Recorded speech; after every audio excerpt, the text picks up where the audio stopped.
All right, Aspire Leaders, I have a treat for you because I have the very first guest of the Aspire to Lead podcast. This was a long time ago, 5 years ago. Todd Nesloney convinced me to create a podcast. Actually, there wasn't much convincing. I pretty much begged him to jump onto a podcast with me. But it's funny because it's kind of full circle, Todd. We started on YouTube. I really stole everything from you as far as the process, procedure, trying to figure this podcasting world out. And now we're back on. I'm using StreamYard and we're posting content on the new Joshua Stamper content on YouTube. And it's also on the Teach Better Team YouTube page. So we're back kind of full circle. And I have the pleasure of having you back on Aspire to Lead. So thank you so much for joining me today. I cannot believe it has been 5 years. Goodness. And you have had some incredible people on. So I'm thrilled. I'm like, oh my gosh. When you messaged me like, hey, you want to come on? I was like, Josh, do I ever tell you no? Like, yeah, let's make it happen. It's an easy excuse for me to hang out with you. So of course I'm going to say yes. It's been a while, buddy. I was looking and it's been a couple years, and of no surprise to anyone, you've written a couple books in that time. So I really want to touch on that. I've had a couple of your co-authors on prior to, and you're too generous about the guests that have been on this podcast, because I really feel like you were the Kickstarter of that. So like people were like, oh, Todd Nesloney's been on. Whatever. So I have to be. You were so full of it. You were so full of it. I have to be on the Aspire to Lead podcast now. So for those who are listening, if they haven't checked out your previous episodes, and to my benefit and to my listeners' benefit, we've had you on a couple times, and I feel like every single episode has just been a wealth of information and wisdom. So Todd, will you just kind of give us an update as to what's going on in your world? Because I feel like I'm looking on social media, you're traveling like a madman. It's kind of like, where's Waldo? Finding Carmen Sandiego. I'm trying to figure out where Todd Nesloney is at in the United States. So can you just give us a little update? First of all, I feel like you really dove into my generation with those two references there, with the Waldo and the Carmen Sandiego. I mean, it's like back in my childhood. But yeah, so I work full time for the Texas Elementary Principals and Supervisors Association, also known as TEPSA, here in the great state of Texas, serving pre-K through 8th grade leaders. And then in addition to that, I'm the director of Get Your Lead On, which falls underneath the Get Your Teach On umbrella. So I get to help with those conferences and help organize Lead On. And then I do all my consulting and speaking as well on the side. The great thing about Lead On and TEPSA is a lot of my work is virtual. So it allows me the freedom to go out and just really travel and consult and help schools and districts grow themselves and their students. And I can do all my work on the plane and late at night at the hotel. But I got that going on. And then I'm helping my wife raise 2 twin boys, toddlers. They're 2 years old. And that is a whirlwind, exhaustive experience every day. Another joy of working from home is I get to battle the workload as well as screaming children in the background usually. But right now they're asleep, so you don't get to hear them right now.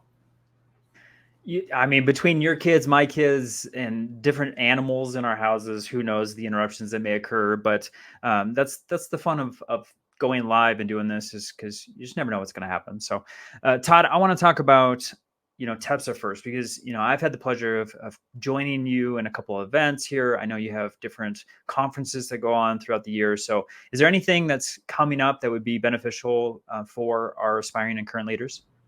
Oh my goodness. Well, I always say I really try to be really selective over what I get involved in and what I spend my time doing, because I really want it to be a true reflection of what I believe in. And that was one of the reasons why when TEPSA offered the job, I was like, heck yeah, because I was a member of TEPSA and loved their summer conference. And now working behind the scenes and seeing that there's only like 12 people who do everything, I was like, whoa, when you work for a nonprofit, there's a lot going on. But we have our Grow Leadership Conference coming up in November. I'm not sure when this episode's going to land, so if November already passed, oh well.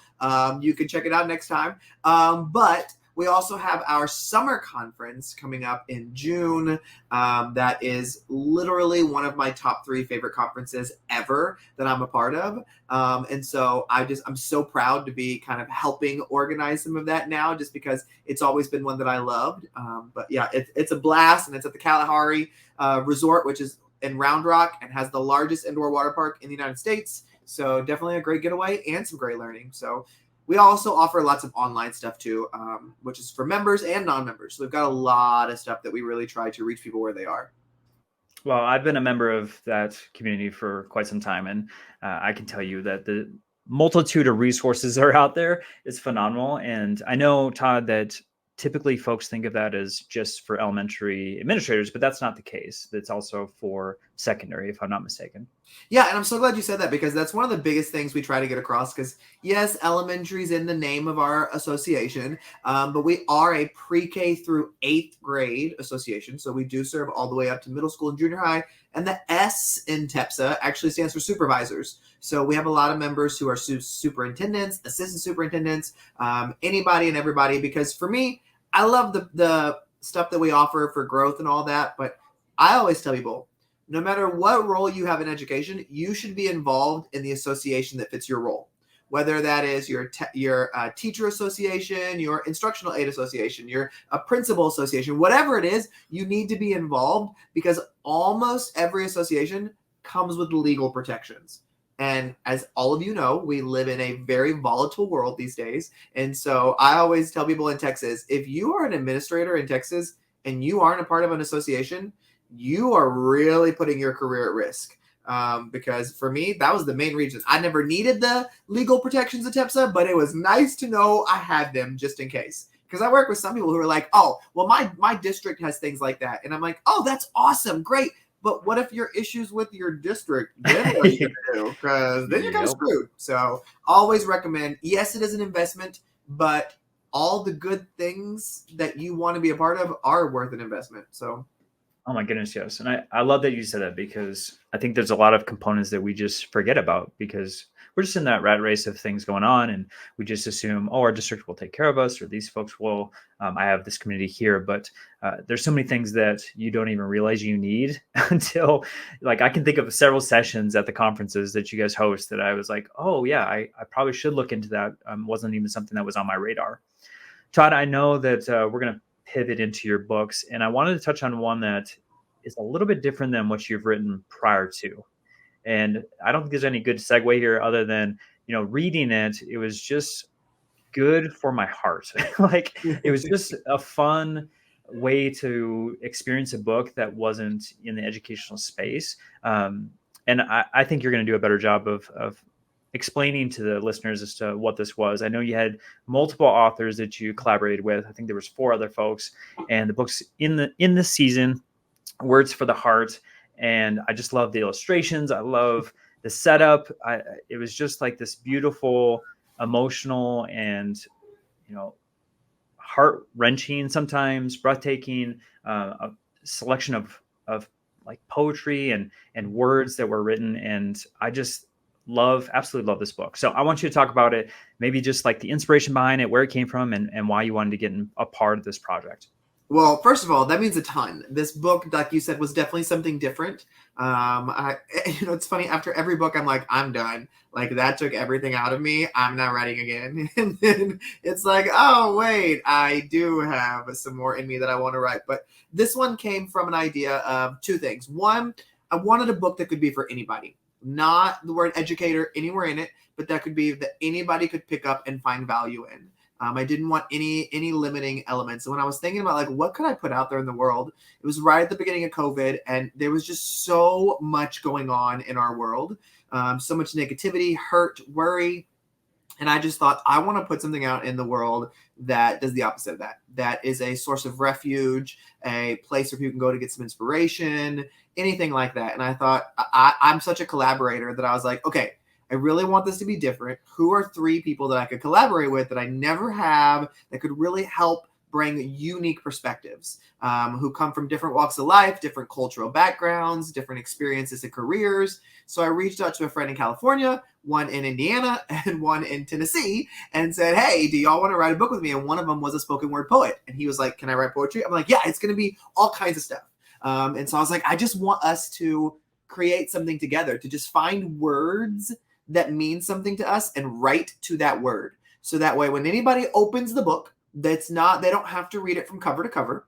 It's you open it and you find a word that speaks to you. And then one of us 4 have written to that word. Sometimes it's a story, sometimes it's poetry, sometimes it's something to think about. It's different for every word, but you don't know who wrote to what word, because we really wanted a collaborative experience. And as we were putting it together, I kept having these visual moments of I'm feeling something when I read some of these. I'm picturing things. I was like, how can I add an element in there that is a little bit different than what I've seen in other books? And I was attending a conference, and one of the organizers was showing me some work that he does with some graphic design. And I was like, oh my God, you're creating some really cool stuff that has a general feel of something I haven't really seen before that I'd love to dive in with. I was like, have you ever illustrated for anybody? He was like, no. And I said, great, then you're the perfect person for this. So I explained the book idea. He sent over some samples. We loved it. So every single chapter, every single word that is in the book comes with art alongside of it. So no matter if you're the kind of reader who you need some visual stimulation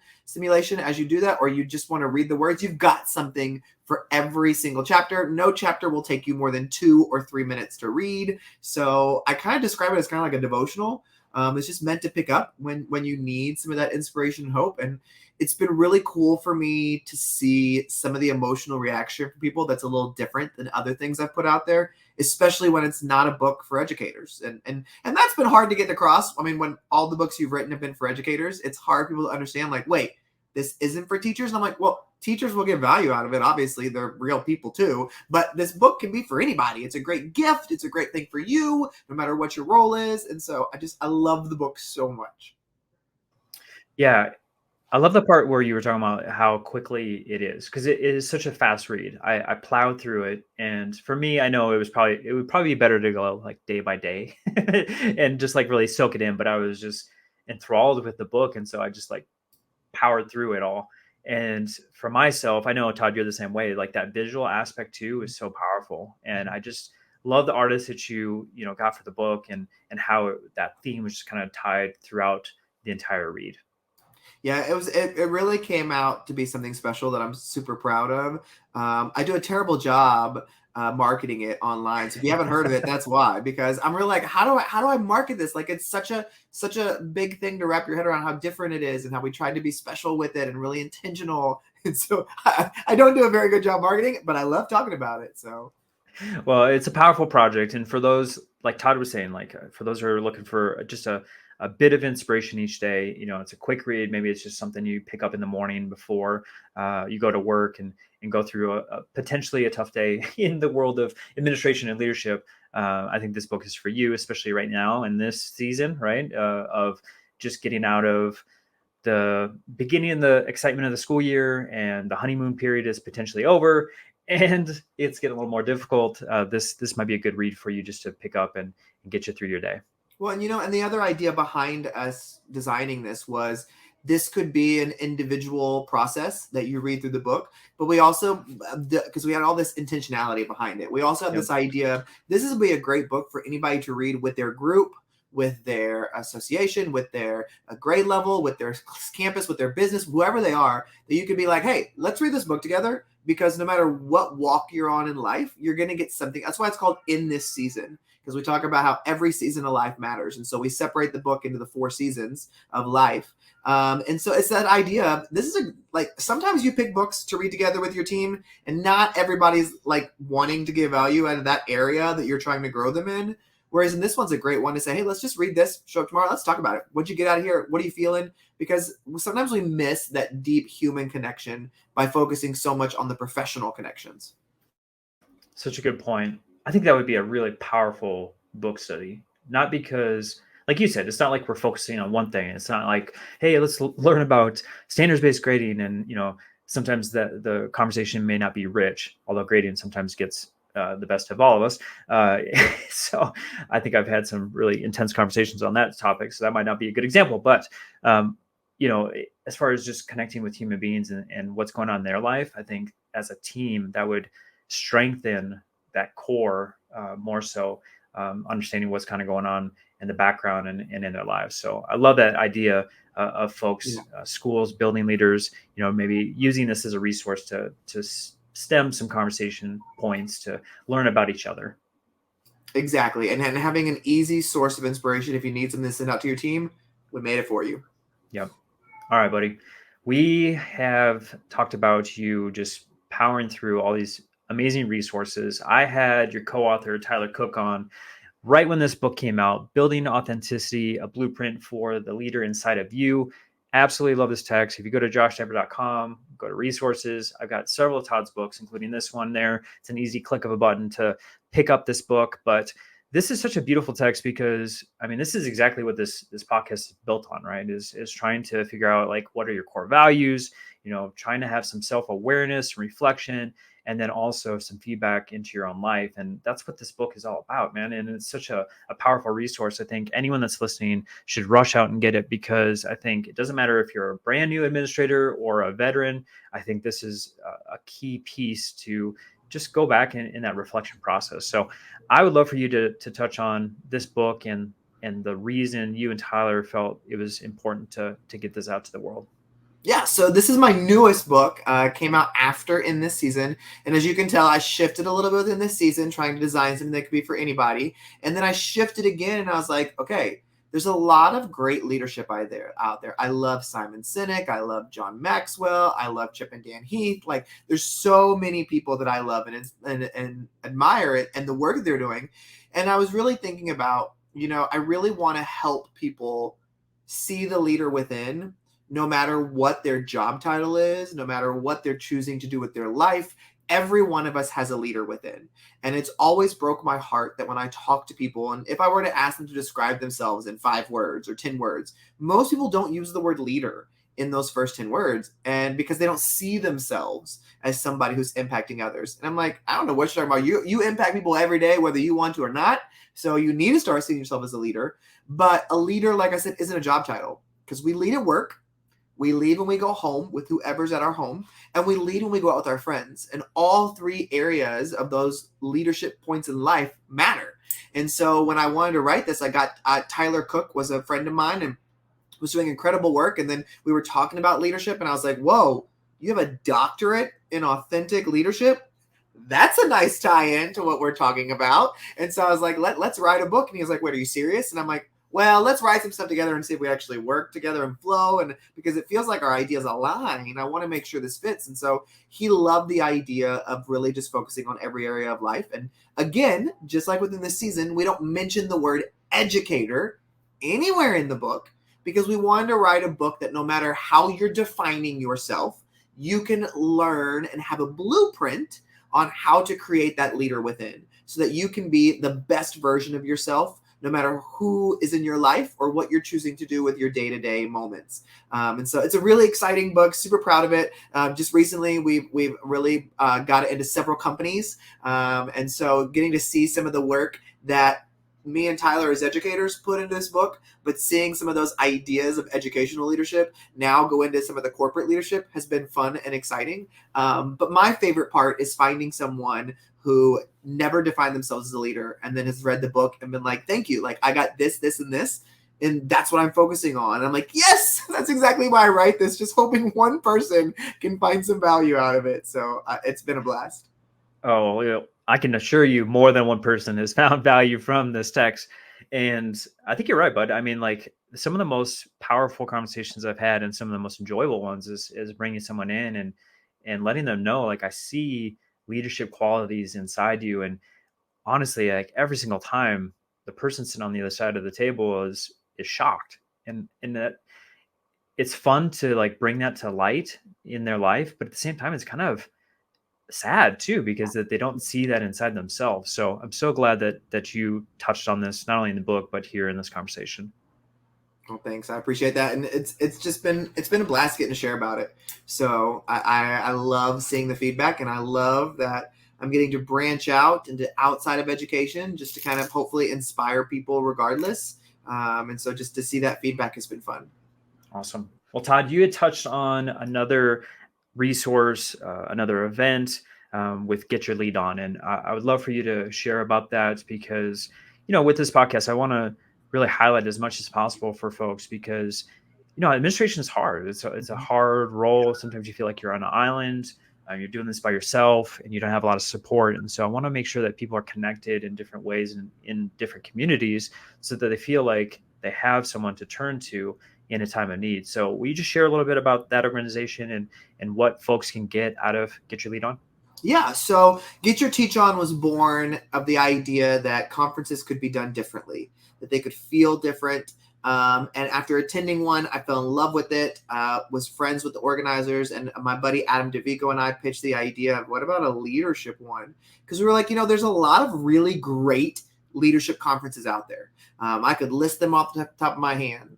And so I just think, I don't want to be somebody who's like a direct competitor to them, but I want to do it different. Like, that's always my thing. I want to be different. I want to be doing something that brings value in a way that others might have missed. And so the great thing about Get Your Lead On is it is a different type of conference compared to any other leadership one you've been to. It's very high energy. There's music. There's balloons. There's decorations. There's lights. Like it is a party, but it has the meat as well. And so we tried to really make something that was fun, that was engaging, that focused on the heart side of a leader, but that equally focused on the meat. And what can you walk away with? What can you take from that? And so we've been able to watch it grow. I think our summer conference had a little over 1,100 leaders from around the world at it. So it was pretty exciting. It was very large, way more than I was anticipating, way above my goals. But that was great. I met my goal. But it's been exciting to kind of get to watch it grow and know that never have I ever defined it as better than another conference. I think that you have to find the learning that fits you. You have to find the learning that fits your personality.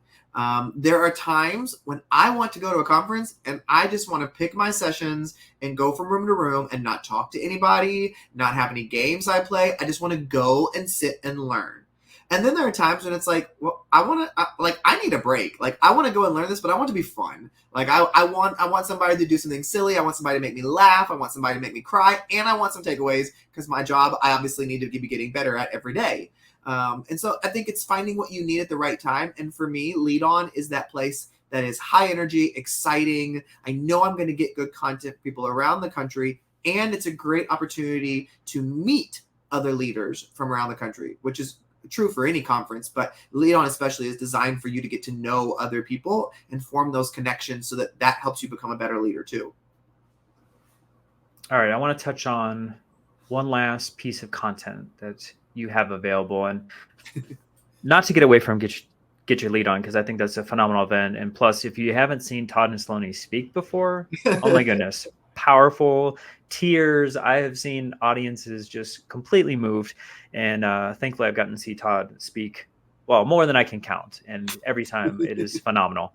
But buddy, I want to talk about your courses, because I know you have a couple for campus culture and classroom culture, phenomenal courses. I've had a chance to see the back end of those and go through it. It's such an amazing piece of content that, again, like you have the visual component, you have resources built inside of it, and then the videos too are fantastic. So will you just touch on like what folks can get from those two courses? Yeah, so a lot of the work that I do, whether it's blogging, podcasting, or speaking in person, obviously when you attend any kind of informational training or you listen to something or a webinar, you're very limited to what your brain could take in. It may be a lot of great ideas, but you think, I don't have the capacity for this right now. I only have the capacity for one or two. And then when the time comes 6 months down the road, you may think, oh my God, I've totally forgot. Like, what did they say? I know there were other good stuff.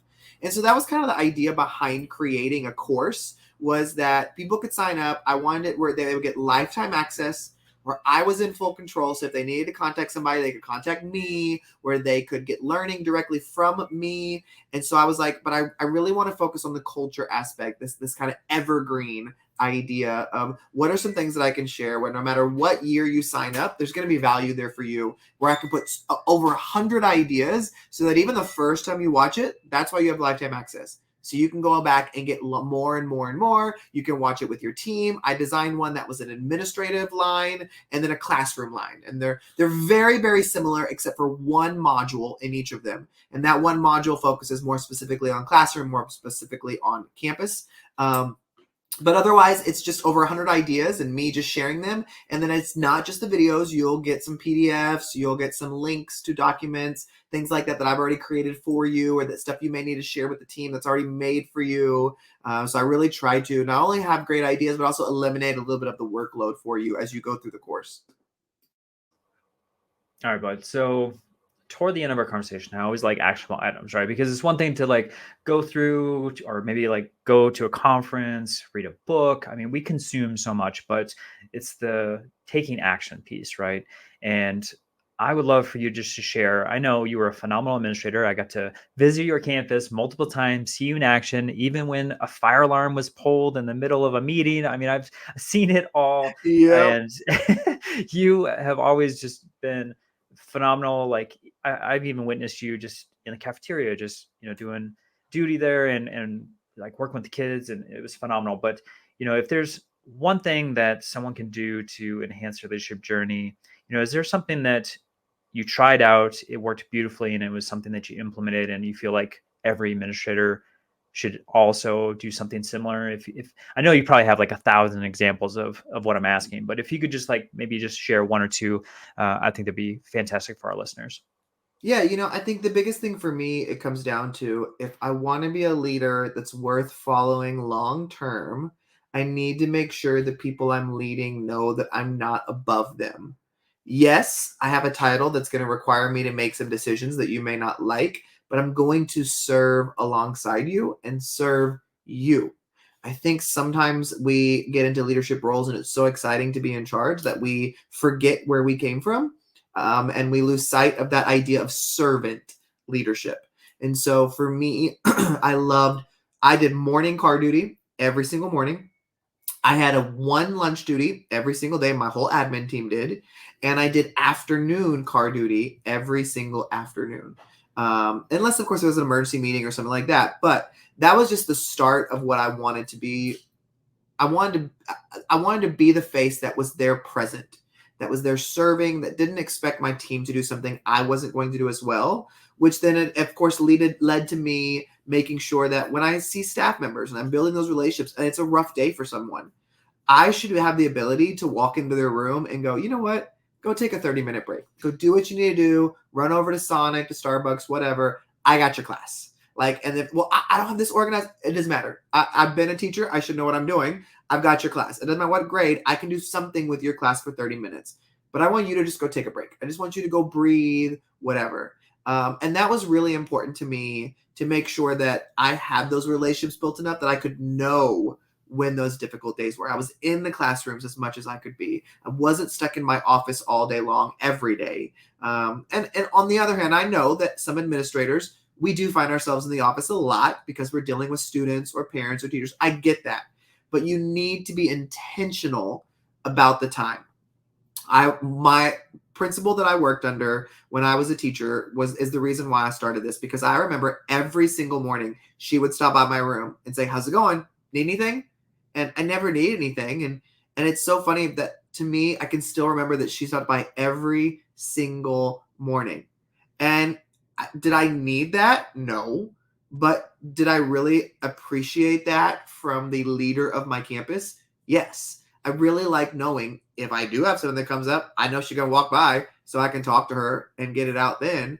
And so even though for me, that first thing in the morning didn't work for my leadership style, I had it on my calendar every single day, a certain time of day that did work better for me and my personality. And so having it on my calendar helped send me the reminder.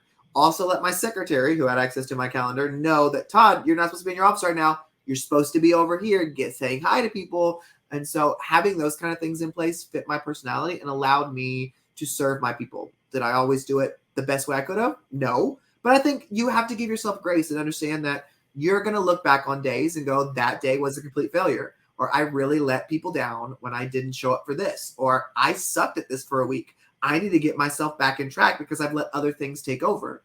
And I could spend all day long talking about all the things I did wrong. But for me, it's looking about, how am I continually working on getting better? Because what I try to tell leaders now is great intentions do not lead to success. So we need to stop this idea of, well, I had great intentions. Yeah, that doesn't mean anything. Great intentions don't lead to success. It's about what are you doing to make things better and to learn from your mistakes, apologize when necessary, and keep moving forward.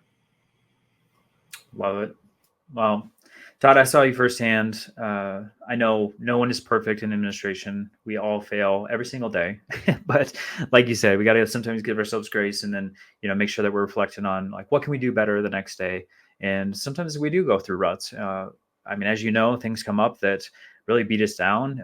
If you said the legal part, sometimes, it gets crazy and you got district admin or lawyers or parents or you name it getting into your schedule and making things really, really stressful. And sometimes things fall to the wayside, but it's important to come back and make sure that you're supporting your teachers as much as possible. And I thought you did a beautiful job of that. And I love that you're now able to go across the country and help administrators with that. So Todd, if someone wants to bring you in for a keynote or talk with their staff, how may they do that? Or, really, if folks are not connected with you on social media, I would beg them to do that immediately. So how could they do that also? Well, the easiest place for me to send people is my website, which is toddnesloney.com. And if you don't know how to spell Nesloney, if you spell it even close to it, when you Google it, it'll come up. But it's just redesigned the whole site. So I'm super proud of everything that's been put into that. But it's got videos, articles, blog posts. You can sign up for my email list. All kinds of things are on there, as well as contact me forms and my access to my books, everything. So definitely you can go to toddnesloney.com.